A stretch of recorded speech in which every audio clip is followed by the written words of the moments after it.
আপনারা শুনছেন আধার 48। মাকে নিয়ে নতুন বাড়িতে এসে উঠলাম। নতুন বাড়িটা ঢাকা উত্তরার মাঝে। আমি আর্য হিমেল। আমি একটা রেডিও অফিসে জব করি। সেখানে প্রতি সপ্তাহে মঙ্গলবারে আমি একটা প্রোগ্রাম হোস্ট করি, যে প্রোগ্রামে বিভিন্ন জেলা থেকে মানুষ চলে আসে আমার সাথে গল্প করার জন্য। তারা তাদের জিনপুরি রিলেটেড কিছু অভিজ্ঞতা আমার সাথে শেয়ার করে, আর আমি তাদের ঘটনাগুলো পাঠিয়ে দিই বাংলাদেশের বিভিন্ন জেলার মানুষের কাছে। নতুন বাসায় আসার পর আমার মা আমার কাছে এসে বলে, বাবা হিমেল, আগের বাড়িতে তো অনেক পাগলামি করতে, রাত বেরাতে ছাদে গিয়ে বসে থাকতি। এই বাড়িতে এমনটা করিস না। নতুন বাড়ি, নতুন এলাকা, কে কি ভাববে। আমি তখন আমার মাকে বলি, এই নিয়ে বাড়িওয়ালা চাচার সাথে আমার কথা হয়ে গেছে মা।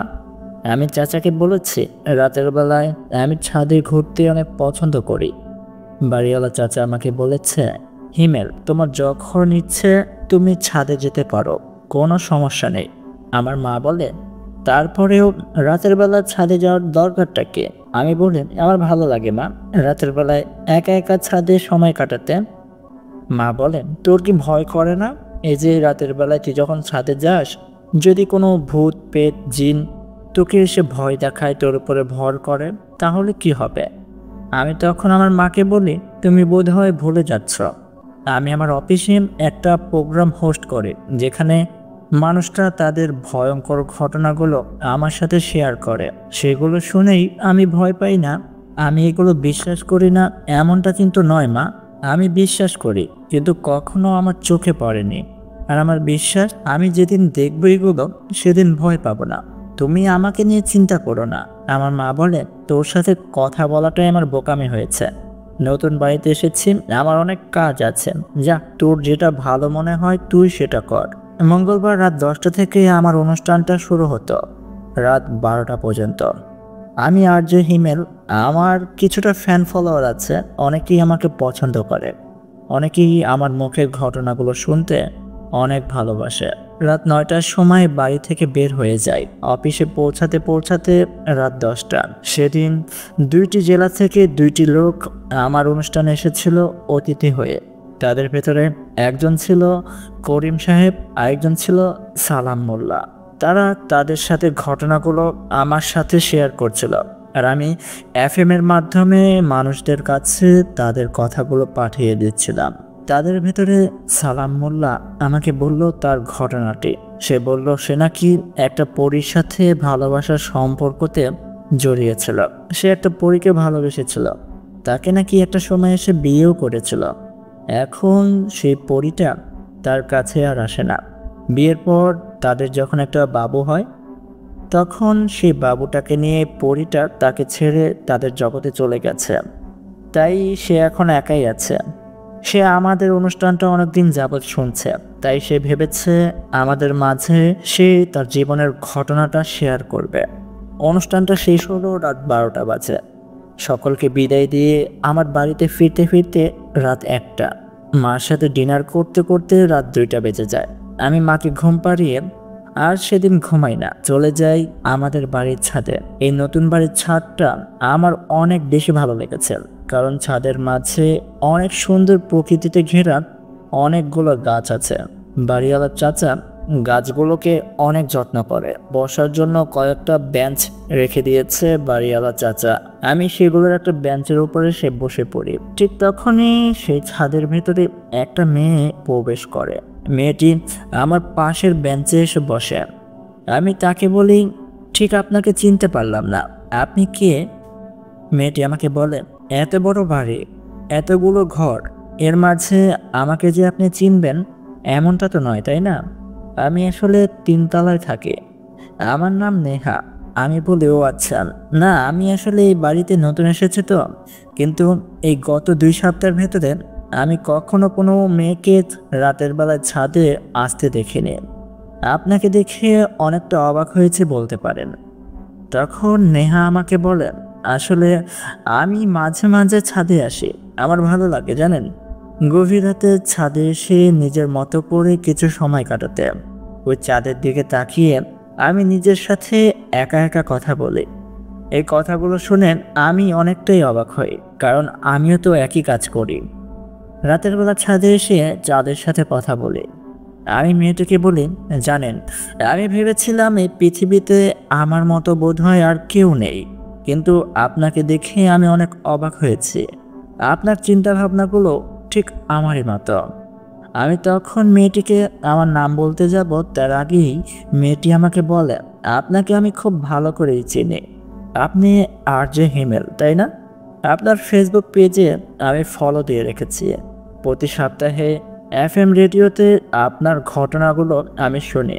আপনার প্রোগ্রামটা আমার অনেক বেশি ভালো লাগে। আমি মেয়েটির মুখে নিজের প্রশংসা শুনে অনেক বেশি খুশি হই, আর তাকে বলি, শুনে খুব ভালো লাগলো যে আপনি আমার অনুষ্ঠানটা শোনেন।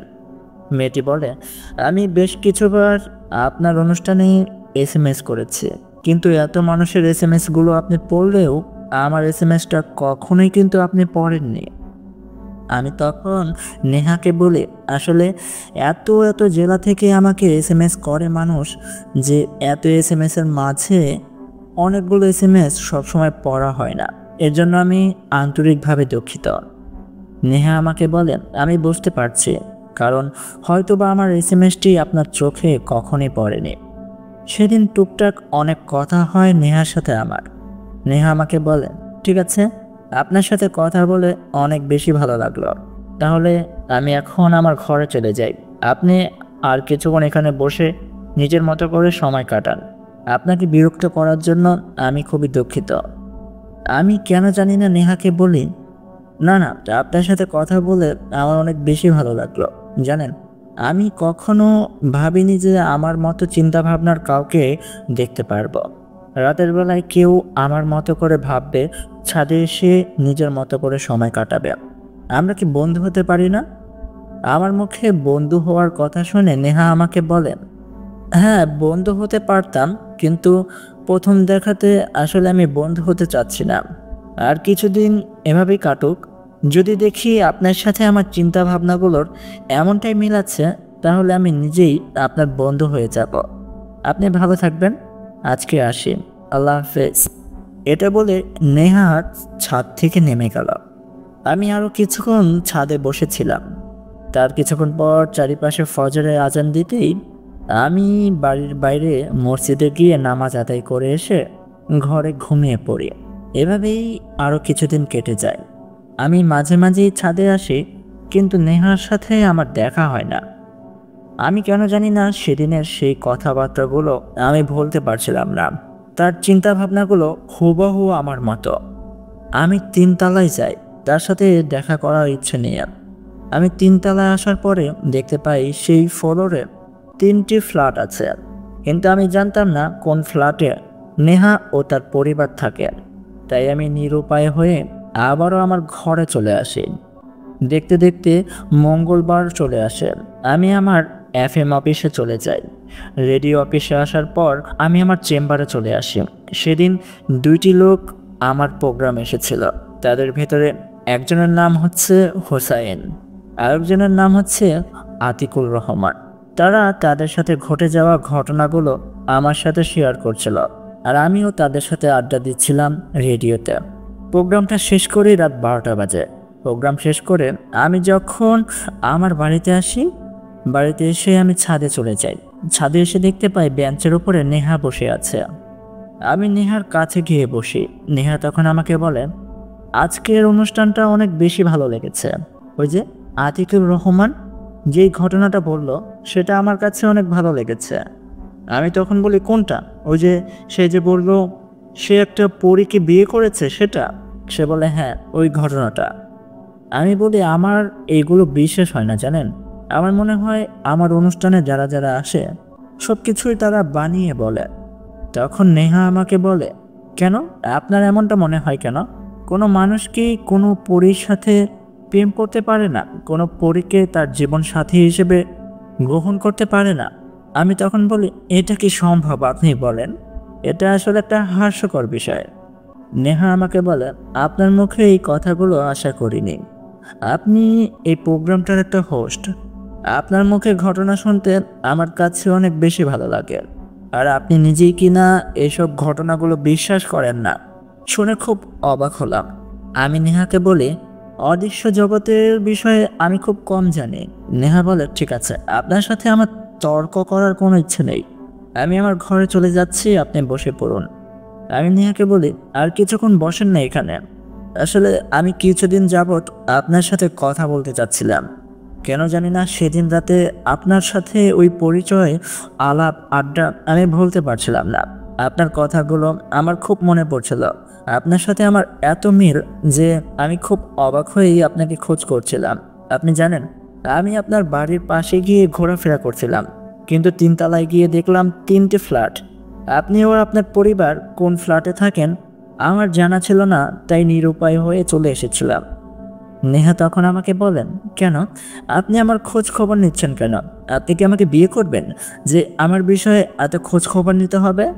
আমি নেহাকে বলি, আপনি খুব ভালো একটা মেয়ে আর খুব মজাদার। আপনি মুখের ওপরে স্পষ্ট কথা বলতে পারেন। নেহা বলে, আমি ছোট থেকেই এরকম। আমি যাকে যেমনটা বলতে চাই বলে ফেলে।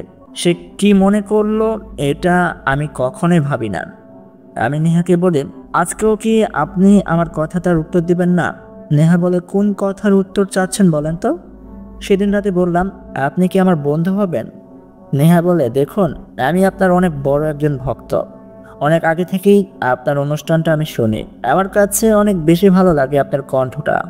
আপনার কণ্ঠে গল্প শুনতে বা ঘটনা শুনতে আমার অনেক বেশি মজা লাগে। আমি সেদিনই আপনার বন্ধু হতাম, কিন্তু কোনো কিছু সহজে পেয়ে গেলে সেই জিনিসটার কোনো মজা থাকে না। তাই আমি সেদিন আপনাকে বলেছিলাম, আর কিছুদিন যদি একইভাবে আপনার মতামতের সাথে আমার মিল পাই তাহলে আমি আপনার বন্ধু হব। কিন্তু মন থেকে আমি আপনার সাথে বন্ধুত্ব করতে চাচ্ছিলাম। এটা শুনে আমি অনেক খুশি হই আর নেহাকে বলি, ঠিক আছে, তাহলে আজকে থেকে আমরা 2 বন্ধু। একে অপরের সাথে টাইম স্পেন্ড করব, সুখ দুঃখগুলো শেয়ার করব। আমি নেহার সাথে বেঞ্চের ওপরে বসে গল্প করছিলাম। একটা পর্যায়ে আমি নেহাকে বলি, আচ্ছা চলেন না, কালকে তো আমার অফ ডে, কোথাও থেকে ঘুরে আসি। আমার বেশ কিছু পছন্দের জায়গা আছে। আপনি কি যাবেন আমার সাথে আমার পছন্দের জায়গায় ঘুরতে?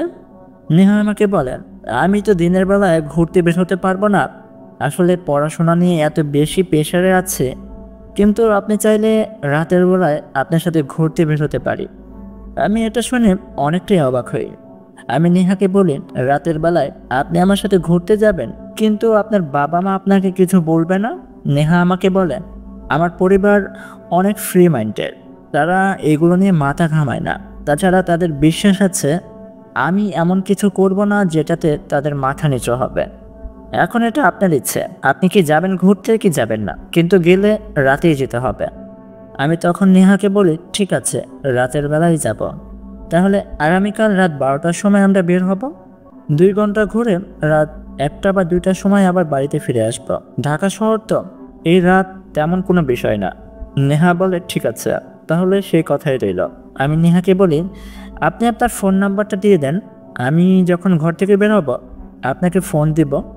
নেহা বলে, মাফ করবেন, কিন্তু আমি ফোন ইউজ করি না। আমি তখন বলি, আপনি ফোন না চালালে আমার ঘটনাগুলো, আমার অনুষ্ঠান কিভাবে শোনেন?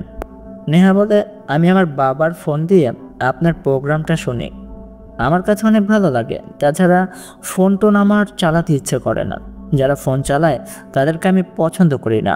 দেখুন, ফোন আমাদের জন্য যতটা উপকার ততটাই ক্ষতিকর, তাই আমি পছন্দ করি না ফোন চালাতে। আমি নেহাকে বলি, তাহলে এখন উপায়? নেহা বলে, সমস্যা নেই, আমি আপনার জন্য রাত 1টার সময় গেটের বাইরে অপেক্ষা করব। আপনি বের হয়ে আসবেন, আমাকে দেখতে পারবেন। আমি বলি, ঠিক তো? সে বলে, হ্যাঁ। আমি বলি, ঠিক আছে, তাহলে তাই হবে। পরের দিন রাত 1টার সময় আমি রেডি হয়ে বাড়ি থেকে বের হয়ে আসি। কথা মতো আমি দেখতে পাই বাড়ির বাইরে নেহা রেডি হয়ে দাঁড়িয়ে আছে। নেহা আজকে একটা নীল রঙের খুব সুন্দর শাড়ি পরে আছে। তাকে দেখতে মাশাআল্লাহ অনেক সুন্দর লাগছে। আমি নেহার সাথে ঘুরতে বের হই আমার বাইকে করে। বেশ কিছু জায়গা আমরা ঘুরে বেড়াই, যেমন হাতির ঝিল, আরও অনেক কিছু জায়গা। আমরা অনেক মজা করি। ঘোরাঘুরি করে বাড়িতে ফিরতে ফিরতে রাত 2টা। আমি নেহাকে তার ফ্ল্যাটে পৌঁছে দেই। 3 তলায় আসার পর নেহা সে 3টি ফ্ল্যাটের ভিতরে 2 নম্বর ফ্ল্যাটে নক করে, আর সেই দরজাটা কেউ একজন খুলে দেয়, কিন্তু ঘরটা অন্ধকার ছিল। নেহা আমার থেকে বিদায় নিয়ে সেই ঘরের ভেতর প্রবেশ করে। আমিও আমার ঘরে এসে ঘুমিয়ে পড়ি। এভাবেই খুব ভালো সম্পর্ক গড়ে ওঠে নেহার সাথে আমার। প্রতি রাতেই ছাদে নেহার সাথে আমার দেখা হতো। আস্তে আস্তে আমাদের সম্পর্কটা আরও গভীর হতে শুরু করে। আমরা বোধহয় একে অপরকে ভালোবেসে ফেলে। আমি মনে মনে নেহাকে অনেকটাই ভালোবেসে ফেলেছিলাম, কিন্তু নেহা কি আমাকে ভালোবাসে কিনা সেটা আসলে আমি জানতাম না। আমি নেহাকে বলতেও পারছিলাম না যে আমি তাকে ভালোবাসি। দিনগুলো কাটতে থাকে। দেখতে দেখতে মঙ্গলবার চলে আসে। আমি আমার অনুষ্ঠানের জন্য রাত 9টা বাজে রেডি হয়ে বের হয়ে পড়ি। 10টার ভেতরেই আমি আমার রেডিও অফিসে চলে আসি। রেডিও অফিসে আসার পর আমি আমার চেম্বারে চলে যাই। সেদিন আমার অতিথি হয়ে আসে সিরাজগঞ্জ থেকে একজন লোক, যার নাম ছিল হাসান। হাসান ভাইয়া তার সাথে ঘটে যাওয়া খুব অদ্ভুত একটা ঘটনা সবার সাথে শেয়ার করে। হাসান ভাই আমাকে বলে, হিমেল ভাইয়া, আজকে আপনার সাথে যে ঘটনাটা বলবো এটা আপনি বিশ্বাস করবেন কিনা জানি না, তবে আমি আপনাদেরকে বলতে চাই আর আপনার মাধ্যমে পুরো বাংলাদেশের মানুষকে জানাতে চাই। আমি হাসান ভাইয়াকে বলি, হ্যাঁ আপনি বলতে শুরু করেন, আমি ও আমার সকল লিসেনাররা শুনছে। হাসান তখন তার সাথে ঘটে যাওয়া একটা খুব অদ্ভুত ঘটনা বলতে শুরু করে। সে বলেন, আমার বয়স যখন 13 বছর, তখন আমি আমার গ্রামের মাঠে বন্ধুদের সাথে ক্রিকেট খেলছিলাম। একটা পর্যায়ে আমার এক বন্ধু বলটাকে ব্যাট দিয়ে অনেক জোরে আঘাত করে। সেই ছোট্ট বলটি মাঠ পেরিয়ে ছোট্ট একটা জঙ্গলের ভেতরে গিয়ে পড়ে। সেখানে একটা অনেকদিন আগের ভাঙা বাড়ি ছিল। গ্রামবাসীরা বলতো সেই ভাঙা বাড়ির মাঝে নাকি জিন পরি থাকতো, তাই সেখানে দিনের বেলাতেও কেউ যেত না। আমার সকল বন্ধুরা ভয় পাচ্ছিল, তাই কেউ বল আনার জন্য সেই ভাঙা বাড়িতে যাওয়ার জন্য রাজি হয় না। আমি তখন আমার বন্ধুদের বলি, আমি যাব। বলে রাখা ভালো ভাইয়া, ছোট থেকেই আমি অনেকটাই সাহসী ছিলাম, তাই আমি সিদ্ধান্ত নেই আমি সেখানে যাব। আমার বন্ধুরা শুরুতে আমাকে মানা করে আর বলে, তুই সেখানে যাস না, সেখানে জিন পরি আছে, তুই সেখানে গেলে তারা তোর ক্ষতি করতে পারে। আমি তখন আমার বন্ধুদেরকে বলি, কিচ্ছু হবে না, তোরা এখানে দাঁড়া, আমি এখনই বলটা নিয়ে আসছি। আমি যখন সেই বলটা খুঁজতে খুঁজতে সেই ভাঙা বাড়ির ভেতরে প্রবেশ করি, আমি দেখতে পারি ভাঙা বাড়ির ভেতরে একটা দরজা লাগানো। ভেতর থেকে দরজাটার ভেতর থেকে একটা গঙিয়ে কান্নার শব্দ আসছিল। আমি তো ছোট ছিলাম, তাই সেদিকে এগিয়ে যাই। কেন জানি না ইচ্ছে করছিল সেই দরজাটা খোলার জন্য। আমি সেই দরজাটা খুলে যখন ঘরের ভেতর প্রবেশ করি, আমি দেখতে পাই পুরো ঘরটা ফাঁকা। ঠিক তখনই ভাইয়া দরজাটা বাইরে থেকে কেউ একজন লাগিয়ে দেয়। আমি ছোট মানুষ ছিলাম, তাই অনেক কান্না করছিলাম। ঠিক তখনই চারিপাশের পরিবেশটা খুব অদ্ভুতভাবে বদলাতে শুরু করে। আস্তে আস্তে আমি দেখতে পাই এখন সেই ঘরটা হয়ে উঠেছে একটা খুব সুন্দর ফুল বাগান, আর আমার সামনে যেন একটা অন্যরকম জগৎ। আকাশে অনেকগুলো পরী উড়াউড়ি করছিল। তাদের ভেতর কয়েকটা পরী নিচে এসে আমার কাছে এসে বলে, তুমি নিজের অজান্তেই হোক বা নিজের ইচ্ছেই হোক আমাদের জগতে চলে এসেছ, এখন তোমাকে তোমাদের জগতে আমরা আর পাঠাবো না। আমি এটা শুনে অনেক কান্না করতে থাকি, আর সেই পরীগুলোকে বলতে থাকি, আমি আমার বাবা মার কাছে যাব, আমাকে নিয়ে যান, আমাকে ফিরিয়ে দেন। তখন পরীগুলো আমাকে বলে, আমরা তোমাকে 20টি বছর আমাদের জগতে রেখে দেব। 20 বছর পর তুমি যদি তোমার পরিবারের কাছে যেতে চাও তাহলে তোমাকে আমরা ফিরিয়ে দেব, কিন্তু 20টি বছর তোমাকে এখানেই থাকতে হবে। জানেন হিমেল ভাইয়া, সেদিন থেকে আমি পরীদের সাথে তাদের জগতেই থাকতে শুরু করি। এক এক করে 20টি বছর পার করি। সেই জগৎটা অনেক অদ্ভুত ছিল। আমি খাবার জন্য কখনোই কষ্ট করিনি। অনেকগুলো ফল গাছ ছিল, আর আমি যখন যেটা খেতে চাইতাম পরীগুলো আমার জন্য সেই খাবারগুলো নিয়ে আসতো। 20টি বছর পূরণ হওয়ার পর সেই পরীগুলো আমার কাছে এসে জানতে চায় এখনও কি আমি আমার পরিবারের কাছে যেতে চাই কিনা। যদি যেতে চাই তাহলে তারা আমাকে আমার পরিবারের কাছে ফিরিয়ে দেবে, আর যদি আমি সারা জীবন তাদের সাথে থাকতে চাই তাহলে থাকতে পারি। সেই পরীগুলোর ভেতরে একটি পরী আমার কাছে এসে এমনটাও বলেছিল, যদি চাই আমি তাকে বিয়ে করতে পারি। কিন্তু আমি তখন তাদেরকে বলি, না, আমি আমার জগতে যেতে চাই, দয়া করে এখন আপনারা আমাকে আমার জগতে ফিরিয়ে দেন। আপনারা কথা দিয়েছিলেন আমাকে আমার পরিবারের কাছে ফিরিয়ে দেবেন, এখন আপনারা আপনাদের কথা রাখেন, দয়া করে আমার বাবা মার কাছে আমাকে ফিরিয়ে দেন। আমি যখন এই পরীদের দেশে এসেছিলাম তখন আমার বয়স ছিল 13 বছর। এখন 20 বছর পার করার পর আমার বয়স হয়ে উঠেছে 33 বছর। পরীরা বলে, ঠিক আছে, আমরা আমাদের কথা রাখব। তখন সেই পরীগুলোর ভিতরে একটা পরী আমার কাছে খুব অদ্ভুত ধরনের একটা ফল নিয়ে এসে বলে, এই ফলটা তুমি খেয়ে ফেলো। এই ফলটি খাওয়ার পর তুমি ঘুমিয়ে পড়বে, আর যখন তোমার ঘুম ভেঙে যাবে তুমি দেখতে পারবে তুমি তোমার জগতে চলে গেছো। আমি পরীদের কাছ থেকে বিদায় নিয়ে সেই ফলটা খেয়ে ফেলে কিছুক্ষণের ভেতরেই আমার চোখে ঘুম নেমে আসে। আমি সেখানেই ঘুমিয়ে পড়ি। আর আমি যখন ঘুম থেকে জেগে উঠি আমি দেখতে পাই আজ থেকে আরো 20 বছর আগে যেই মাঠে আমি ক্রিকেট খেলছিলাম সেই মাঠের মাঝে আমি শুয়ে আছি। আমি ঘুম থেকে জেগে উঠেই আমার বাড়িতে চলে যাই। বাড়িতে যাওয়ার পর আমার পরিবারের কেউ আমাকে চিনতে পারে না। যখন আমি তাদেরকে আমার পরিচয় দেই তখন সবাই আমাকে চিনতে পারে। আমি জানতে পারি আমার বাবা এখন মারা গেছে, কিন্তু মা বেঁচে আছে। আমার ছোট 2 ভাই বিয়ে করে ফেলেছে, তাদের ঘরে নতুন বউ, তাদের ছেলে মেয়ে হয়ে গেছে। সবাই আমাকে জড়িয়ে ধরে কান্না করতে শুরু করে। হিমেল ভাই, আপনি ধরেন না, 20 বছর পর আপনি যদি হঠাৎ করে আবার নিজের জগতে ফিরে আসেন তখন আপনার অনুভূতি আসলে কি হবে? এই অনুভূতিটা আসলে আপনাদেরকে বলে বোঝাতে পারবো না। গ্রামের অনেকেই আমাকে দেখতে আসে আমাদের বাড়িতে। সবাই বলা বলি করতে থাকে যে হাসান 20 বছর পর পরীদের দেশ থেকে ফিরে এসেছে। আশেপাশে আমার এই গল্প ছড়িয়ে পড়ে। কেউ কেউ বিশ্বাস করে, কেউ কেউ আবার ভাবে এটা মিথ্যে গল্প। আমি অনেক আগে থেকেই আপনাদের এই অনুষ্ঠানটা শুনতাম। আমার অনেক ইচ্ছা ছিল হিমেল ভাই আপনাদের অনুষ্ঠানে আসব আর বাংলাদেশের সকলের সাথে আমার সাথে হয়ে যাওয়া এই ঘটনাটা শেয়ার করব। আজকে আমার অনেক বেশি ভালো লাগছে জানেন, আপনাদের সকলের মাঝে এই ঘটনাটা শেয়ার করতে পেরে। আমি তখন হাসান ভাইকে বলি, আপনার ঘটনাটি অনেক বেশি সুন্দর ছিল, আমার কাছে অনেক ভালো লেগেছে। আর ইতিমুহূর্তে আমি দেখতে পাচ্ছি অনেকেই SMS করে জানাচ্ছে আপনার ঘটনাটা অনেক বেশি ভালো হয়েছে। আমি এত SMS এর মাঝে খুঁজে বেড়াচ্ছিলাম আসলে নেহা আমাকে SMS করেছে কিনা। কেন জানি না নেহার প্রতি দিনে দিনে ভালোবাসা বেড়ে চলেছে, কিন্তু আমি নেহার SMSটা খুঁজে পাই না। আমি সেখান থেকে কিছু SMS পড়ে সেদিনের মতো অনুষ্ঠানটা শেষ করি। হাসান ভাইকে বিদায় করে আমি আমার অফিস থেকে বের হয়ে আসি।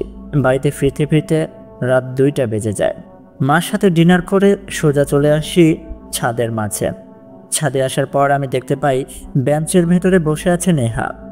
আমি নেহার কাছে গিয়ে বলি, কি আজকের অনুষ্ঠানটা কেমন লাগলো তোমার কাছে? নেহা আমাকে বলে, অনেক বেশি ভালো লেগেছে, বিশেষ করে হাসানের সাথে ঘটে যাওয়া সেই ঘটনাটা। আমি তখন নেহাকে বলি, তোমার কাছে এটা সত্য মনে হলো? কিন্তু কেন জানি না আমার মনে হলো হাসান যা যা বলেছে সব কিছুই মিথ্যে। একটা মানুষ 20 বছর পরীদের দেশে কিভাবে কাটাতে পারে? এটাও কি সম্ভব? তখন নেহা আমার সাথে রাগ করে কথা বলতে শুরু করে। সে অনেকটা রেগে গেছে আর আমাকে বলে, আপনি কি জানেন অদৃশ্য জগতের সম্পর্কে? আপনি জানেন এই জগতে অনেক কিছু আছে, পরীদের জগৎ আছে, জিনেদের জগৎ আছে, তাদের একটা আলাদা জগৎ আছে, সেখানে তারা মানুষদেরকে নিয়ে যায়, তারা মানুষদেরকে ভালোবাসতে পারে, তাদেরকে বিয়ে করতে পারে, আরও অনেক কিছু। আমি নেহাকে বলি, তুমি এভাবে রেগে যাচ্ছ কেন? দেখো, আমি তো অস্বীকার যাচ্ছি না যে পৃথিবীতে জিন পরি কিছু নেই, আমি স্বীকার যাচ্ছি তারা আছে, কিন্তু আমি শুধু এতটুকু বলছি এই ধরনের কোনো ঘটনা হওয়া অসম্ভব। কোনো পরী কাউকে ভালোবাসতে পারে বা এই ধরনের কোনো কিছু হয় আমি আসলে মানতে পারছি না।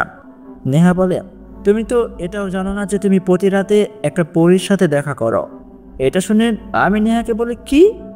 আমি প্রতি রাতে একটা পরীর সাথে দেখা করি? তোমার মাথা ঠিক আছে?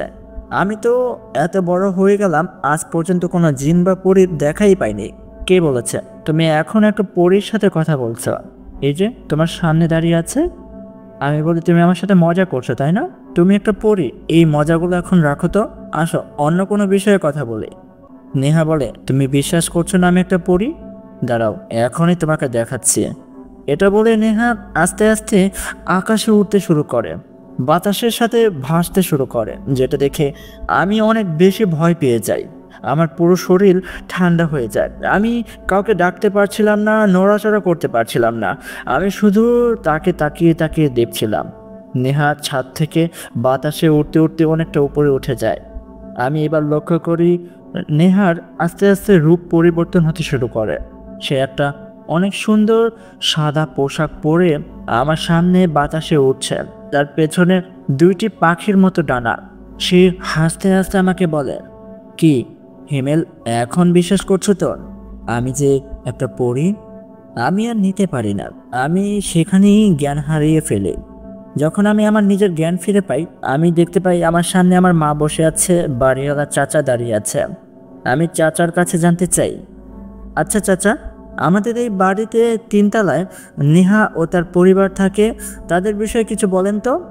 বাড়িওয়ালা চাচা তখন আমাকে বলে, নেহা? এই নামে তো আমার বাড়িতে কোনো ভাড়াটিয়া নেই, তুমি কার কথা বলছো হিমেল? আমি এটা শুনে তো আরো বেশি ভয় পেয়ে যাই। আমি কিছু বলতে পারছিলাম না।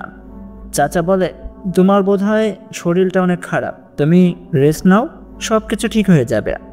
চাচা চলে যাওয়ার পর আমার মা আমার কাছে এসে বলে, হিমেল কি হয়েছে বলতো, সত্য করে বলবি, কিভাবে তুই জ্ঞান হারালি? আমি তখন আমার মাকে সব কিছু খুলে বলি, যা যা ঘটেছে আমার সাথে। সবটা শুনে আমার মা বলে, দেখলি তো, তোকে আগেই মানা করেছিলাম, রাতের বেলায় ছাদে যাওয়ার কোনো দরকার নেই, তুই আমার কোনো কথাই শুনিস না। এখন দেখলি তো জিনপরি আসলেই আছে। আমি মাকে বলি, এখন কি করব মা? মা বলে, তুই বিকেলবেলা আমার সাথে এলাকার মসজিদের ইমামের কাছে যাবে, আমি তোকে ঝাড়ফুঁক দিয়ে নিয়ে আসব। আমি বলি, ঝাড়ফুঁক? না মা, কিছু হবে না, আমি ঠিক আছে। মা বলে, দেখ, এখন তো আমার কথা শোন। বিকেলবেলা মা আমাকে জোর জবরদস্তি করে আমাদের এলাকার মসজিদে নিয়ে যান। সেখানে ইমাম সাহেবের সাথে দেখা করে মা সব কিছু খুলে বলে। ইমাম সাহেব আমাকে ঝাড়ফুঁক দিয়ে বলে, দেখো হিমেল, এই পৃথিবীতে এমন অনেক কিছু আছে যেটা চোখে দেখা যায় না। এই পৃথিবীতে জিন পরি আছে। আমি এতটুকু বুঝতে পারছি সেই পরিটা তোমার কোনো ক্ষতি করবে না। সে যদি তোমার কোনো ক্ষতি করতে চাইতো, তাহলে প্রথম দিন, যেদিন তুমি তাকে প্রথম দেখেছিলে, সেদিনই সে তোমার ক্ষতি করে ফেলতো। কিন্তু সে তোমাকে ভালোবেসে ফেলেছে, সে তোমাকে পছন্দ করে, এই কারণেই এতদিন তোমার সাথে ঘোরাফেরা করেছে, তোমার সাথে দেখা করেছে। আমি তখন বলি, একটা পরী আমাকে পছন্দ করে, এটা কি সম্ভব? ইমাম সাহেব বলে, এই ধরো, এই তাবিজটা তুমি তোমার গলায় পরে ফেলো। এই তাবিজটা তুমি যতক্ষণ তোমার গলায় পরে থাকবে, ততক্ষণ সেই পরীটা তোমার কাছে আসতে পারবে না। আমি ইমাম সাহেবের কাছ থেকে বিদায় নিয়ে মাকে নিয়ে বের হয়ে আসি। মা আমাকে বলে, কি হলো, তাবিজটা পরে ফেল। আমি বলি, মা, তোমার মাথা ঠিক আছে, আমি একজন আরজে, আমাকে কত মানুষ চিনে তুমি জানো? রাস্তাঘাটে যখন আমাকে অনেক অনেক মানুষ দেখবে, তারা দেখতে পারবে কি আমার গলায় একটা তাবিজ, এটা দেখে তারা কি মনে করবে? আমার মা বলে, আমি কিচ্ছু শুনতে চাই না, এই তাবিজটি পড়তে বলেছি, এই তাবিজটি তোর গলায় পড়বে, আমি আর কিচ্ছু বলবো না, কিচ্ছু শুনবো না। মা খুব জোর করেই সেই তাবিজটা আমার গলায় পরিয়ে দেয়। মা আমাকে সাফ সাফ করে মানা করে দেয়, রাতের বেলা ছাদে যাওয়া যাবে না, তুমি আর রাতে ছাদে যাবে না। সেদিনের পর থেকে আমি আর ছাদে যাইনি। এভাবেই আরও 6টি দিন কেটে যায়। 7 দিনের সময় বারে মঙ্গলবার চলে আসে আমার অনুষ্ঠানের দিন। আমি রাত 9টার সময় মাঠ থেকে বিদায় নিয়ে আমার রেডিও অফিসে চলে আসি। রাত 10টা থেকে আমি আমার অনুষ্ঠানটা শুরু করি। 2টি অতিথি আমার অনুষ্ঠানে এসেছিল, তারা তাদের অভিজ্ঞতাগুলো আমার সাথে শেয়ার করছিল। তাদের সাথে আড্ডা দিতে দিতে রাত 12টা বেজে যায়। তাদের থেকে বিদায় নিয়ে আমি অনুষ্ঠানটা শেষ করি। তারপরে তাদেরকে আমার অফিস থেকে বিদায় দিয়ে আমি যখন চেম্বারটা বন্ধ করে অফিসের বাইরে আসব, ঠিক তখনই আমি লক্ষ্য করি আমার চেম্বারে যেখানে অতিথি বসে থাকে সেখানে বসে আছে নেহা। আমি অনেকটা ভয় পেয়ে যাই। আমি কি বলবো কি করব কিছু বুঝতে পারছিলাম না। নেহা বলে, ভয় পাওয়ার কোনো দরকার নেই, আমিও তোমার অনুষ্ঠানে ঘটনা শেয়ার করতে চাই। শুনবে আমার ঘটনা? শোনো না। এমন করছো কেন হিমেল? তুমি কি ভুলে যাচ্ছ একটা সময় তুমি আমাকে নিয়ে ঘোরাফেরা করেছ, কত আড্ডা দিয়েছ? তুমি কি এতটুকু বিশ্বাস করো না যে আমি তোমার কোনো ক্ষতি করব না? আমি শান্ত হয়ে আমার সোফায় এসে বসে পড়ি আর নেহাকে বলি, তুমি কি চাও বলো তো? আর এই তাবিজটা তো আমার গলায়, তারপরেও তুমি আমার কাছে এলে কি করে? নেহা তখন আমাকে বলে, আমি কোনো খারাপ পড়ি না, আমি একটা ভালো পড়ি। আমি কোরআন শরীফ পড়তে পারি, আল্লাহ পাকের জন্য ইবাদত করতে পারি। তুমি কি করে ভাবলে যে ওই তাবিজটা আমার ক্ষতি করতে পারে? হ্যাঁ, আমি যদি কোনো খারাপ পড়ি হতাম, তোমার ক্ষতি করতে চাইতাম, তাহলে ওই তাবিজটা অবশ্যই আমাকে বাধা দিত। কিন্তু আমি তো তোমার ক্ষতি করতে চাই না। তাছাড়া ভালোবাসা একটা পবিত্র জিনিস, এখানে ওই তাবিজটা কিছু করতে পারবে না। আমি বলি ভালোবাসা মানে আমি তোমাকে ভালোবাসি না। তখন নেহা বলে, কেন? যখন তুমি জানতে না যে আমি কোনো পরী, তখন তো তোমার মনের ভেতরে আমার জন্য ভালোবাসা ছিল। আমি দেখতে পারছিলাম, তোমার মনের কথাগুলো আমি শুনতে পারছিলাম। আর এখন বলছো তুমি আমাকে ভালোবাসো না। দেখো, আমি সেই একই মানুষ আছি, শুধু আমি তোমার মতো রক্ত মাংসে গড়া মানুষ না। আমি একটা অদৃশ্য জগতের পরী। এটা কি আমার ভুল? এটা কি আমার অপরাধ বলো? আমি বলি, আমি কিচ্ছু শুনতে চাই না। নেহা তখন বলে, শুনতে হবে তোমাকে, জানতে হবে আমাদের বিষয়। তুমি কেন বিশ্বাস করো না যে এই পৃথিবীতে পরী আছে, তাদেরও জগৎ আছে? আমি তখন বলি, তুমি কি বলতে চাও? আসলে তোমাদের জগৎ আছে? তাহলে তোমরা কেন আমাদের জগতে এসেছ? আমাদের জগতে থাকো। দেখো, আমাদের জগৎগুলো তোমাদের এই পৃথিবীর বুকেই। আর তোমাদের আল্লাহ পাক সৃষ্টি করেছে, আমাদেরকেও আল্লাহ পাক সৃষ্টি করেছে। আমরা যেমন তোমাদের জগতে আসা করতে পারি, তোমরা চাইলেও কিন্তু আমাদের জগতে আসতে পারো। কিন্তু সেই প্রক্রিয়াটা অনেক কঠিন আর অজানা, সবাই এই কাজটি করতে পারে না। কিন্তু তুমি চাইলে আমি তোমাকে আমার জগতে নিয়ে যেতে পারি। আমি তখন নেহাকে বলি, কখনোই না, আমি কখনোই তোমার জগতে যাব না। তোমার জগতে যাওয়ার পর যদি তুমি হাসানের মতো আমাকে বন্দি করে ফেলো আর তোমার জগতে চিরকালের মতো আটকিয়ে ফেলো, আমাকে যদি আর কখনো আমার মার কাছে আসতে না দাও, তাহলে? নেহা আমাকে বলে, এই বিশ্বাস তোমার আমার প্রতি? দেখো, আমি চাইলে অনেক আগেই তোমাকে জোর করে আমার জগতে নিয়ে যেতে পারতাম, কিন্তু কখনো কি আমি এমনটা করেছি বলো? আমি কখনো কি তোমার খারাপ চেয়েছি? তাই না? আমি সবসময় চাই তুমি ভালো থাকো। আমি তখন নেহাকে বলি, আমি আসলে জানি না আমি কি বলবো বা কি করব। আমি তো মানতেই পারছি না, একটা পরী আমার চোখের সামনে বসে আছে আর তার সাথে আমি কথা বলছি। নেহা আমাকে বলে, অনেক কিছু আছে যেগুলো বিশ্বাস করতে হয়, তোমাকেও বিশ্বাস করতে হবে। এই দুনিয়ায় অনেক কিছু আছে যেগুলো মানুষ চোখে দেখতে পায় না। তুমি যাবে আমার সাথে আমার দুনিয়ায়? ঠিক আছে, আমি যাব তোমার দুনিয়ায়, কিন্তু আমি জানি না সেখানে যাওয়ার পর আমি আর ফিরে আসতে পারবো কি না। কিন্তু তোমাকে কথা দিতে হবে, সেখান থেকে আমি আসার পর আর কোনো দিন তুমি আমার সাথে দেখা করবে না, আমাকে বিরক্ত করবে না। নেহা আমাকে বলে, ঠিক আছে, তাই হবে, কিন্তু আমি তোমাকে কথা দিচ্ছি, আমি আমার দুনিয়ায় তোমাকে আটকিয়ে রাখবো না। তোমার দুনিয়ায় তোমাকে ফিরিয়ে দেব, আর কখনো তোমার সামনে আসবো না, তোমাকে বিরক্ত করব না। নেহা আমাকে নিয়ে তাদের জগতে যাওয়ার জন্য রেডি হয়, আমাকে বলে, চলো, আমি তোমাকে এখন আমার জগতে নিয়ে যাব। নেহা তার দুইটি হাত আমার দিকে বাড়িয়ে দিয়ে বলে, আমার হাত দুইটি ধরো আর চোখ বন্ধ করে ফেলাও। আমি নেহার হাত দুটি ধরে ফেলে আর চোখ দুটো বন্ধ করে ফেলে। কিছুক্ষণ পর নেহা আমাকে বলে, এবার তুমি তোমার চোখ দুইটি খুলে ফেলো।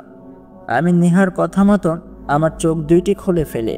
আমি দেখতে পাই এখন আমি আমার রেডিও অফিসে বসে নেই, আমি দাঁড়িয়ে আছি একটা খুব সুন্দর মাঠের মাঝে, যেন একটা স্বাভাবিক পৃথিবী। এটা কিভাবে একটা পরীর জগৎ হতে পারে? আমি নেহাকে প্রশ্ন করলাম।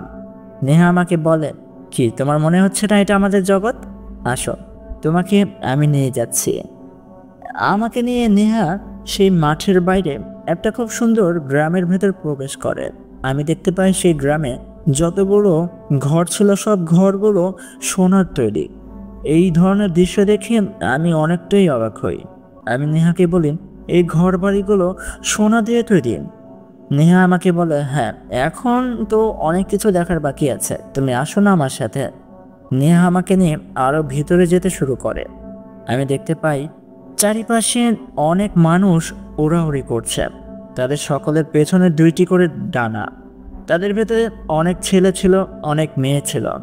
নেহা আমাকে বলেন এরা সকলেই হচ্ছে অ্যাঞ্জেল, সবাই হচ্ছে জিন, পরি আর ফেরেশতা বা যেটাই বলো না কেন, অদৃশ্য জগতের। আমি বলি, তার মানে আসলে অদৃশ্য জগৎ আছে? নেহা বলে, হ্যাঁ। নেহা আমাকে নিয়ে সেই গ্রামের একটা বাড়ির ভিতরে প্রবেশ করে। সেই বাড়িটা ছিল একটা রাজপ্রাসাদের মতো। সেই বাড়ির ভিতরে প্রবেশ করার পর আমি দেখতে পাই চারিপাশে নেহার মতো আরও অনেক পরী দাঁড়িয়ে আছে। সকল পরীরা নেহাকে সালাম দিচ্ছে আর বলছে, আসসালামু আলাইকুম ওয়া রাহমাতুল্লাহি ওয়া বারাকাতুহু। আপনি অনেকদিন পরে আসলেন আমাদের জগতে, আমাদের প্রিয় রাজকন্যা। এটা শুনে আমি অনেকটাই অবাক হই। তার মানে কি নেহা আসলে পরীদের রাজকন্যা? নেহা আমাকে নিয়ে সে রাজ্যের মহারাজের সাথে দেখা করায়, যে ছিল নেহার পিতা। আসলে নেহার মা এখন আর বেঁচে নেই। নেহার বাবা আমাকে দেখতে পেয়ে বলে, তোমার কথা নেহা আমাকে বলেছে, নেহা তোমাকে পছন্দ করে, তোমার অনুষ্ঠানটা নেহার অনেক বেশি ভালো লাগে, তাই সে এই জগতে বসেও তোমার রেডিওর সেই প্রোগ্রামটা শোনে। আমি তো এই কথা শুনে হতবাক হয়ে যাই। একটা পরী তাদের জগতে বসে আমার সেই অনুষ্ঠানটা শোনে প্রতিনিয়ত, এটা কিভাবে সম্ভব? নেহা আমাকে বলে, আমি জানি তোমার মনে হিমেল অনেক প্রশ্ন উদয় হচ্ছে, তুমি আস্তে আস্তে সব কিছু জানতে পারবে। এখন আসো, তুমি কিছুটা বিশ্রাম নাও, অনেকটা দূর থেকে তুমি এসেছো। নেহা আমাকে নিয়ে একটা ঘরে প্রবেশ করে। আমি দেখি ঘরটা খুবই সুন্দরভাবে সাজানো গোছানো। সেখানে খুব আরামদায়ক একটা বিছানা। সেখানে গিয়ে আমি বসে পড়ি। কেন জানি না বিছানার উপরে বসার সাথে সাথে আমার চোখে ঘুম নেমে আসে। আমি সাথে সাথে সেখানে ঘুমিয়ে পড়ি। নেহা সেই ঘর থেকে বের হয়ে গিয়েছে ততক্ষণে। আমার যখন ঘুম ভেঙে যায় আমি দেখি রাত হয়ে এসেছে। আমি লাফিয়ে উঠে আশেপাশে তাকাই। ঠিক তখনই ঘরের ভেতর নেহা প্রবেশ করে। নেহা পরি আমার কাছে এসে বলে, কি ঘুম কেমন হলো তোমার হিমেল? আমি বলি, এটা কিন্তু ঠিক না, তুমি আমাকে বলেছিলে যে আমার জগতে আমাকে ফিরিয়ে দেবে, কিন্তু সারাটা দিন পার হয়ে গেল, আমি এখনও তোমাদের জগতে। তখন নেহা আমাকে বলে, হিমেল, তোমাদের জগৎ আর আমাদের জগতের সময় কিন্তু এক গতিতে চলে না। এখনও তোমাদের জগতে রাত কাটেনি। আমাদের জগতে যখন 2 দিন কেটে যাবে ঠিক তখন তোমাদের জগতে একটি রাত পোহাবে। এখনও তুমি তোমার অফিসেই আছো। আমি এটা শুনে আরও বেশি অবাক হই। তখন নেহা পরি আমাকে বলেন, চলো, এখন তো রাত হয়ে গেছে, রাতের জন্য ডিনার রেডি হয়েছে, আসো খেতে আসো, বাবা তোমার জন্য অপেক্ষা করছে। আমি নেহা পরির সাথে ঘরের বাইরে চলে আসি আর খাবার ঘরে গিয়ে দেখি আমার জন্য অনেক কিছুর আয়োজন করা হয়েছে। চারিপাশে অনেকগুলো পরী দাঁড়িয়ে আছে যারা আমাদেরকে বাতাস করছে, আমাদের খাবারগুলো আমাদের কাছে এনে দিচ্ছেন, আমাদের সেবা করছে। আমি নেহা সেই খাবার টেবিলে গিয়ে বসি।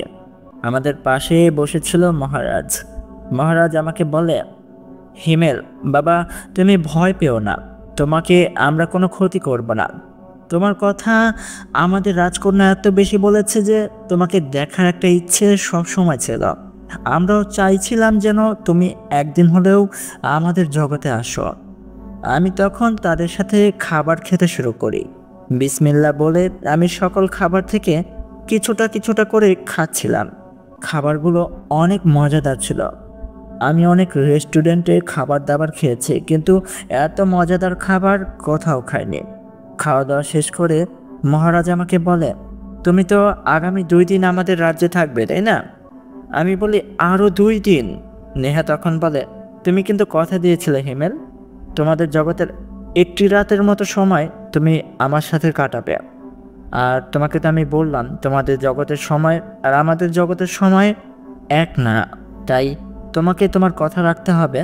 তাহলেই আমি তোমাকে তোমার জগতে ফিরিয়ে দিয়ে আসবো, নয়তো কিন্তু আমি তোমাকে তোমার জগতে ফিরিয়ে দিয়ে আসবো না। আমি তখন নেহাপরীকে বলি, ঠিক আছে তাহলে তাই হবে। নেহাপরী আমাকে নিয়ে আমার শোয়ার ঘরে চলে আসে আর আমাকে বলে, তুমি এখন ঘুমিয়ে পড়ো, সকালে দেখা হবে। আল্লাহ হাফেজ, আসসালামু আলাইকুম। নেহা আমার থেকে বিদায় নিয়ে চলে গেল। আমি ঘরটা লাগিয়ে বিছানায় এসে বসে পড়লাম। আমি ভাবছিলাম যে জিনিসগুলো আমি কখনো মানতে চাইতাম না, যেগুলো নিয়ে আমার মনে হাজারো প্রশ্নর উদয় হতো সব সময়, আর সে আমি কিনা একটা পরীর রাজ্যে বসে আছি। আসলে এই পৃথিবীটা অনেক অদ্ভুত, যেগুলো আমরা মানতে চাই না সেগুলোই আমাদের সাথে ঘটে যায়। এই পৃথিবীতে এমন অনেক কিছু আছে যেগুলো আমরা চোখে দেখতে পাই না। হাজারো প্রশ্নের উত্তর আমি পেয়ে গিয়েছি এক রাতের মধ্যে। আমি ঘুমিয়ে পড়ি।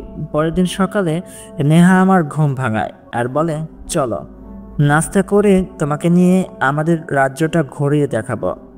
নেহার সাথে আমি সকালের নাস্তাটা করে তাদের রাজ্যে ঘুরতে বের হই। নেহা পরীদের এই পরীদের রাজ্য যতটা না অদ্ভুত ছিল, তার থেকে বেশি সুন্দর ছিল। চারিপাশে অপরূপ সুন্দর এই রাজ্য, যেন প্রকৃতিতে ঘেরা, যেন অনেক মায়া দিয়ে তৈরি করা হয়েছে এই পরীদের রাজ্যটা। নেহাপরী আমাকে নিয়ে সেই রাজ্যের মাঝে জিন পরীদের সাথে পরিচয় করানোর জন্য তাদের সাথে দেখা করায়। আমি সকলের সাথে কথা বলি। তাদের ব্যবহারগুলো অনেক বেশি সুন্দর ছিল। সবাই আমার কাছে এসে বলে, আপনি তাহলে আর্য হিমেল? আমরা তো বিশ্বাসই করতে পারছি না। আপনার কথা রাজকন্যা আমাদেরকে বলে। আমরাও রাজকন্যার সাথে মাঝে মাঝেই আপনার সেই অনুষ্ঠানটা শুনি। আমি বলি, আপনারাও শুনেছেন? তারা বলে, হ্যাঁ, আপনার কণ্ঠে সেসব ঘটনাগুলো শুনতে আমাদের অনেক ভালো লাগে। আপনি যখন আমাদেরকে নিয়ে কথা বলেন, জিন পরি এগুলোকে নিয়ে কথা বলেন, আমাদের যে কি ভালো লাগে। আপনার ওই মিষ্টি কণ্ঠে আমাদের বিষয়ে জানতে আমাদের অনেক ইচ্ছে হয়। আপনাকে দেখার অনেক ইচ্ছে ছিল, আজকে দেখতে পেরে অনেক ভালো লাগছে। আমি তখন পরীদের রাজকন্যা নেহাপরীকে বলি, আপনি তাহলে এখানে থেকেই আমার ঘটনাগুলো শুনতেন? নেহা বলে, হ্যাঁ, আসলে আমি আপনার সাথে দেখা করতে চাইতাম, কিন্তু কখনোই দেখা করা হয়নি। আপনি নতুন বাড়িতে আসলেন যখন, তখন আপনার সাথে দেখা করার জন্য আমি একটা সুযোগ পেয়ে যাই। আসলে আপনাদের সেই বাড়িতে আমার এক বন্ধু থাকে। ওই ফ্ল্যাটটা দেখছিলেন না, যে ফ্ল্যাটের মাঝে আপনি আমাকে পৌঁছে দিয়েছিলেন। একজন আমার দরজাটা খুলে দিয়েছিল আর আমি সেই ঘরের ভেতরে গিয়েছিলাম। সেই ঘরে আসলে আমার একটা পরী বান্ধবী থাকে। আসলে সেই বাড়ির সেই ঘরটা অনেক দিন যাবতই খালি ছিল। আমি আমার বান্ধবীর সাথে দেখা করতে গিয়েছিলাম আপনাদের সেই বাড়িতে। সেখানে যাওয়ার পর আমি আপনাকে দেখতে পাই। আপনাকে দেখে আমি অনেক খুশি হই। আপনার সাথে কথা বলার একটা ইচ্ছে জেগে ওঠেন। আমি ভাবছিলাম কিভাবে আপনার সাথে কথা বলবো। আমি আপনাকে লক্ষ্য করি, আপনি মাঝে মাঝেই রাতের বেলা ছাদে গিয়ে বসে থাকেন। তাই সেদিন রাতেও আপনি যাওয়ার আগে আমি ছাদের মাঝে বসেছিলাম। আপনার সাথে কথা বলি, আস্তে আস্তে আপনি আমার সাথে বন্ধুত্ব করেন। আপনি আমাকে ভালোবেসে ফেলেন। আমি জানতাম আপনি আমাকে ভালোবেসে ফেলেছিলেন, কারণ আমি একটা পরী। আমি মানুষের মনের কথা জানতে পারি। কিন্তু আমি আশায় ছিলাম কখন আপনি নিজের মুখে আমাকে বলবেন। তার আগেই সেদিন রাতে সেই ঘটনাটা ঘটে গেল।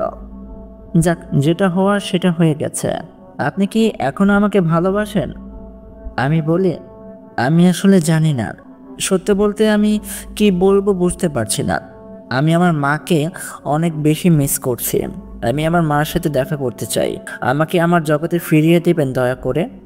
রাজকন্যা নেহাপরী বলে, ঠিক আছে, আমি বুঝতে পারছি আপনি আমাকে হয়তো পছন্দ করেন না। ঠিক আছে, আমি আপনাকে এখনই আপনার জগতে ফিরিয়ে দিয়ে আসছি। ধন্যবাদ। আপনি আমার কথা রেখে আমার জগতে এসেছেন। আমার জগতে সকলের সাথে দেখা করেছেন, আমার বাবার সাথে দেখা করেছেন। এই ঋণ আমি কখনো শোধ করতে পারবো না।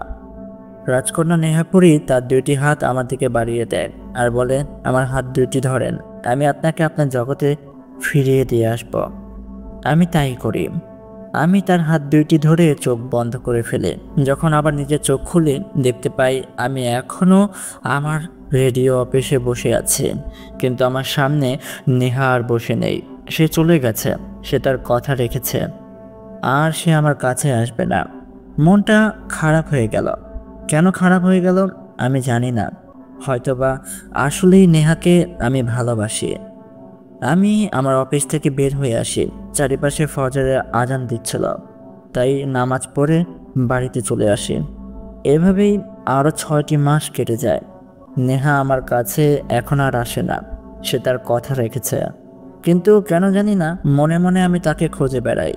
মাঝে মাঝে তার সাথে দেখা করতে খুব ইচ্ছে করে, তার সাথে কথা বলতে ইচ্ছে করে। আমি জানি এটা সম্ভব না। আমি আমার জীবনকে নিয়ে আবারও ব্যস্ত হয়ে পড়ি। আরও 1টি বছর পার হয়ে যায়। একদিন আমার মা অনেক অসুস্থ হয়ে পড়ে। আমি আমার মাকে নিয়ে আমাদের শহরে অনেক বড় একটা মেডিকেলে চলে যাই।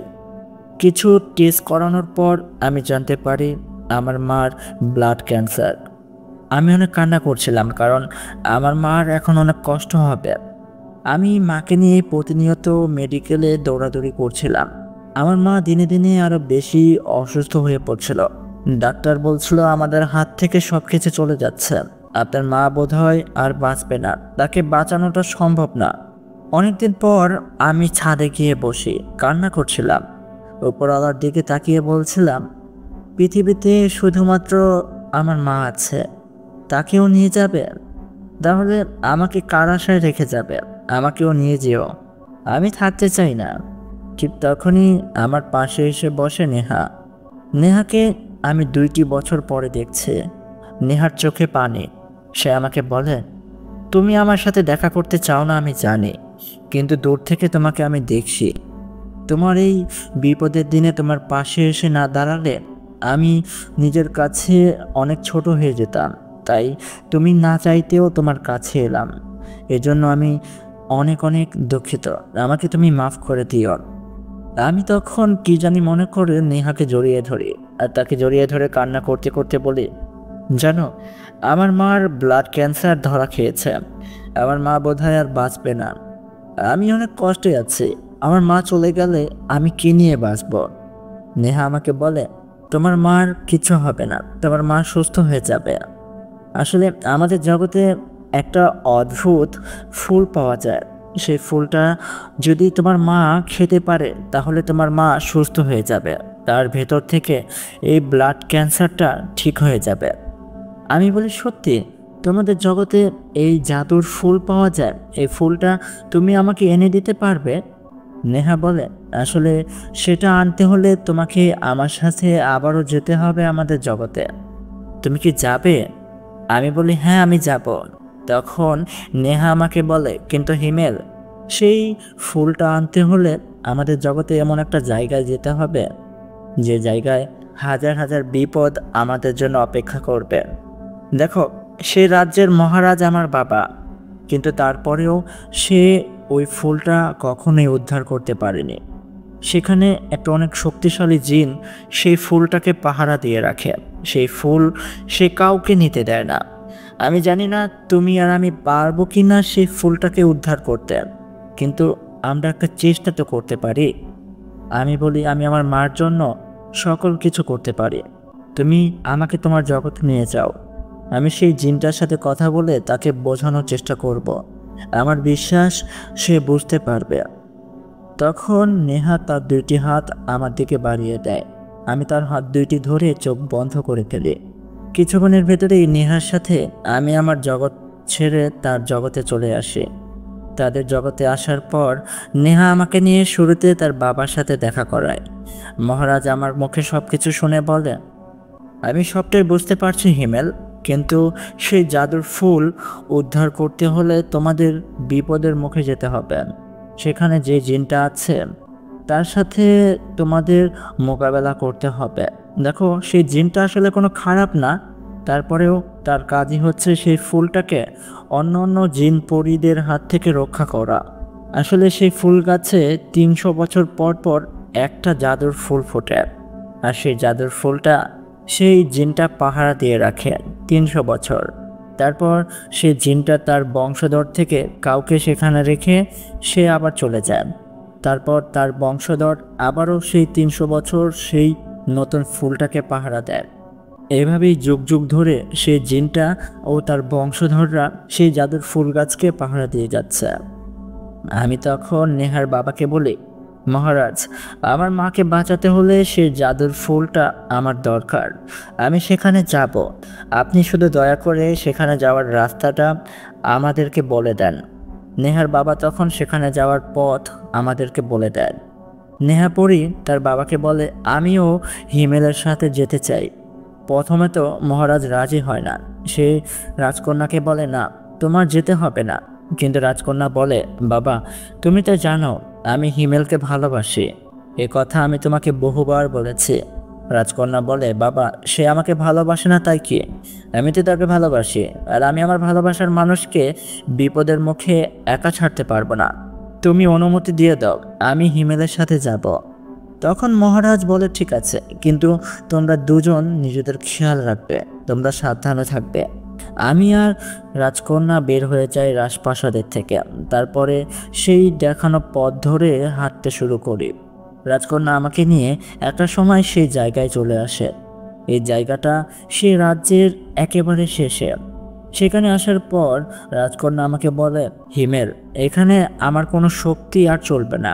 আমিও এখন তোমার মতো সাধারণ মানুষ, কিন্তু এখানে একটা জিনের শক্তি চলবে। সেই জিনটা যে কিনা সেই জাদুর ফুল গাছকে পাহারা দিয়ে রাখে। আমরা সেই জায়গার আরও ভিতরে যেতেই দেখতে পাই একটা খুব অদ্ভুত ধরনের ফুল গাছ। যে ফুল গাছটা অনেক কাঁটা দিয়ে তৈরি করা। ফুল গাছটা অনেক উঁচু ছিল, যেন 10 তলা একটা বাড়ির সমান। এত উঁচু কোনো ফুল গাছ আমি কখনো দেখতে পাইনি।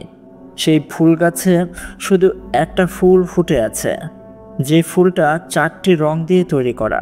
ফুলটা লাল, নীল, হলুদ আর সবুজ রং দিয়ে তৈরি করা।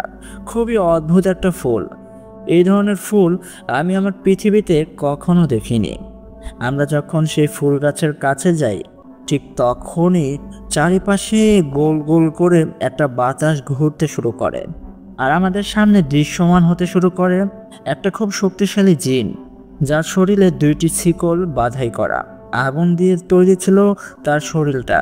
তার চোখে যেন অনেক রাগ।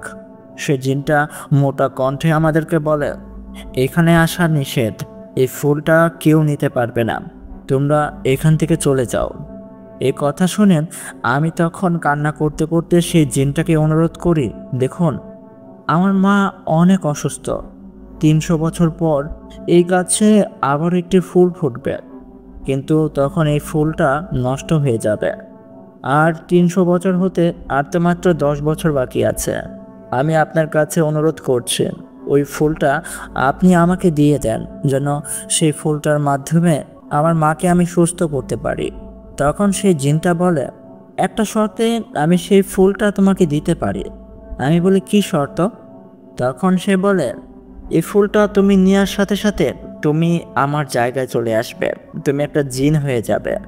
বাকি 10 বছর তোমাকে এখানে পাহারা দিতে হবে। 10 বছর পর তুমি আবারও মানুষ হতে পারবে। তখন আমার বংশধরের ভেতরে কেউ এখানে চলে আসবে, কিন্তু এই 10 বছর তোমাকে এখানেই থাকতে হবে। আমি বলি, ঠিক আছে, আমি আপনার শর্তে রাজি আছি, কিন্তু আমি সেই ফুলটা নিয়ে আমি আমার মার কাছে যাব, তাকে সুস্থ করব। তার থেকে বিদায় নিয়ে আমি আপনাকে কথা দিচ্ছি আমি আপনার কাছে আসব। তখন সেই জিনটা বলে, ঠিক আছে, আমি তোমাকে বিশ্বাস করে এই ফুলটা তোমার কাছে দিচ্ছি, কিন্তু তুমি মনে রেখো, তুমি যদি তোমার কথা না রাখো তাহলে 3 দিনের ভেতরেই তুমি মারা যাবে। তোমার গলা দিয়ে রক্ত বমি হবে, তারপরে তুমি মারা যাবে। আমি বলি, ঠিক আছে, আমি আমার কথা রাখবো। সেই জিনটা তখন সেই অদ্ভুত ফুলটা পেরে এনে আমার হাতে ধরিয়ে দেয়। আমি নেহাপরির সাথে সেই জায়গা থেকে চলে আসি। নেহাপরি আমাকে বলে, এটা তুমি কি করলে হিমেল? এখন তোমাকে 10টি বছর আমাদের জগতেই থাকতে হবে। আমি বলি, সমস্যা নেই। আমি নেহাপরির সাহায্যে আবারও আমার জগতে চলে আসি। তারপর সেই ফুলটাকে বেটে সেটার রস আমার মাকে খাওয়াই। সেই ফুলের রস খেতেই আমার মা পুরোপুরি সুস্থ হয়ে যায়। 3 দিনের আগেই আমি আমার মাকে সব কিছু খুলে বলি। মা সবটা শুনে কান্না করতে করতে বলে, 10টি বছর তুই আমার কাছে থাকবি না। আমি এই 10 বছরের ভিতরে মারা যাব না জীবিত থাকব সেটা আমি জানি না, কিন্তু তুই যেটা করেছিস এটার ঋণ আমি কখনো শোধ করতে পারবো না। আমি আমার মাকে বলি, তুমি এত কষ্ট পেয়ে মারা যাবে এটা আমি হতে দিতে পারি না, তুমি আমার জন্য দোয়া করবে। আমি নেহাপরির সাথে সেদিনই আমার মার পরিচয় করাই। মা নেহাপরির সাথে দেখা করে। আমি নেহাপরিকে বলি, আমি 10টি বছর আমার মার কাছে আসতে পারবো না, কিন্তু তুমি চাইলে আমার মার কাছেও আসতে পারবে, আমার কাছেও আসতে পারবে। তুমি মাঝে মাঝে আমার মাকে দেখা করাতে নিয়ে আসবে আমার সাথে। নেহা তখন আমাকে বলে, তুমি চিন্তা করো না হিমেল, আমি মাঝে মাঝে তোমার মাকে নিয়ে আসবো তোমার সাথে দেখা করানোর জন্য। আর তোমার মাকে আমি এই 10টি বছর দেখে শুনে রাখবো, কিচ্ছু হবে না তোমার মার। তার যা যা দরকার আমি এনে দেব, সে কোনো কিছুতে কষ্ট করবে না। তুমি আমার উপরে বিশ্বাস রাখতে পারো। আমি আমার দেয়া কথা রাখছি। সেদিনের পর থেকে আমি সেই জিনের জায়গায় একটা জিন হয়ে সেই গাছের পাহারা দিতে শুরু করি। মাঝে মাঝে নেহাপরি আমার মাকে আমার সাথে দেখা করানোর জন্য এই জগতে নিয়ে আসতো। আমি মার সাথে দেখা করতাম, কিন্তু সেই জায়গা ছেড়ে আসতে পারতাম না, কারণ আমি 10 বছরের জন্য বন্দী হয়ে গিয়েছিলাম। নেহাপরি সবসময় আমার মাকে দেখে শুনে রাখতো, তার যা যা লাগতো সব কিছু এনে দিত। কখনোই আমার মাকে কোনো অভাব অনুভব করতে দেয়নি। দেখতে দেখতে 10টি বছর পার হয়ে যায়। 10 বছর হয়ে যাওয়ার পর সেই জিনের বংশধরের ভেতরে একজন আমার কাছে আসে আর আমাকে বলে, হিমেল, তোমার দেওয়া কথা তুমি রেখেছ। 10টি বছর পার হয়ে গেছে, এখন তুমি মুক্ত, তুমি আবারও মানুষ হয়ে গেছ। যাও, তুমি তোমার জগতে ফিরে যাও। এখন থেকে এই গাছের পাহারা আমি দিতে পারবো, এই গাছকে আমি পাহারা দেব, তুমি যাও। আমি তখন খুশি মনে সেখান থেকে চলে আসতে পারি, আমি আবারও মানুষ হয়ে যাই। নেহাপরি আমার কাছে এসে আমাকে জড়িয়ে ধরে। আমিও নেহাপরিকে জড়িয়ে ধরে বলি, তুমি আমার জন্য যা যা করেছ কখনোই কেউ এমনটা করতো না। নেহাপরি আমাকে বলে, আমি তো তোমাকে আগেই বলেছি তুমি আমার ভালোবাসার মানুষ, তোমার জন্য আমি সব কিছু করতে পারি। সেদিন আমি নেহাপরির বাবা মহারাজের সাথে দেখা করি। মহারাজ বলে, তোমার মতো ছেলে যেন ঘরে ঘরে হয়। তুমি তোমার মার জন্য 10টি বছর জিন হয়ে আমাদের জগতে ছিলে, এমনটাই বা কী করে বলো? আমি নেহাপরির সাহায্যে আমার জগতে আসি। আমি দেখি আমার মা অনেক বৃদ্ধ হয়ে গেছে। আমি মাকে জড়িয়ে ধরি। মা আমাকে বলে, আমি অনেক খুশি জানিস যে তুই আবারও মানুষ হতে পেরেছিস। আমার একটা ইচ্ছে আছে, তুই কি আমার শেষ ইচ্ছেটা রাখবি? আমি আমার মাকে বলি, এভাবে বলো না মা, কি করতে হবে বলো, আমি তোমার সকল ইচ্ছে রাখবো। আমার মা তখন বলে, আমি চাই তুই রাজকন্যা নেহাপরীকে বিয়ে কর। আমি বলি, ঠিক আছে মা, আমি তাই করব। তার 1 সপ্তাহ পরে আমি নেহাপরীর জগতে তাকে বিয়ে করি। সেদিন আমার মাও ছিল সেই পরীদের জগতে। নেহাপরীর বাবা অনেক ধুমধাম করে আমাদের বিয়ে পড়ায়, পুরো রাজপ্রাসাদ সাজিয়ে তোলে। সেখানে সকল জিনপরীরা আমাদেরকে মন খুলে আশীর্বাদ করেছিল। কিছুদিন পর আমার মা মারা যায়। মা মরে যাওয়ার পর আমি অনেক ভেঙে পড়লেও নেহাপরি আমার পাশে সবসময় ছিল। সে আমাকে বলে, এভাবে ভেঙে পড়বে না, আমি তো আছি নাকি। নেহাপরি আমার সাথে মানুষ রূপে আমাদের জগতেই থাকতে শুরু করে। মা মরে যাওয়ার পর আমি এখনও রেডিও অফিসে জব করি। সেই অনুষ্ঠানটা এখনও আমি চালিয়ে যাচ্ছি। আর যে হিমেল, প্রতি মঙ্গলবার রাত 10টা থেকে 12টার ভেতরে আমার অনুষ্ঠানটা শুরু হয়। নেহাপরি আমার বউ হয়ে আমার পাশে সব সময় ছিল, এখনও আছে। আমরা মাঝে মাঝেই তাদের জগতে চলে যাই আর তার বাবার সাথে দেখা করে আসি। সেখানে সকল জিনপরিদের সাথে দেখা করে আসি। আমাদের এই সুখের সংসারটা অনেক ভালো কাটছিল। নেহাপরি অনেক ভালো, সে আমাকে অনেক ভালোবাসে, অনেক বোঝে। আমিও তাকে অনেক ভালোবাসি। আমাদের জন্য আপনারা সবসময় দোয়া করবেন, যেন সবসময় আমরা একইভাবে একে অপরকে ভালোবেসে যেতে পারি। তো প্রিয় লিসেনার, কেমন লাগলো আপনাদের সকলের কাছে আজকের এই গল্পটি? আমি বিশ্বাস করি এই গল্পটিও আপনাদের সকলের কাছে অনেক ভালো লেগেছে।